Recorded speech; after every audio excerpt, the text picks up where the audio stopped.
तो hello guys, ये है ज्वेल सेंटर बंगाली मार्केट। किसी भाई को इंडिया, पाकिस्तान, बांग्लादेश, नेपाल जाना है तो यहाँ पे ड्राई फ्रूट हर सामान एक दुकान में मिल जाएगा। ज्वेल सेंटर आज जुमा था, यहाँ पे बहुत ज़्यादा भीड़ था।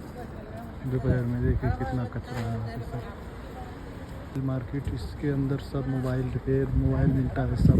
ये एड्रेस है देखिए, ये जिलेबी होटल है, किंग अब्दुल अजीज road, jewel centre.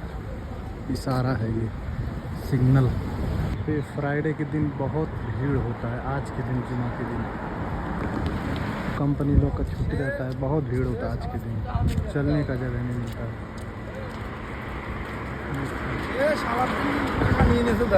Next video में।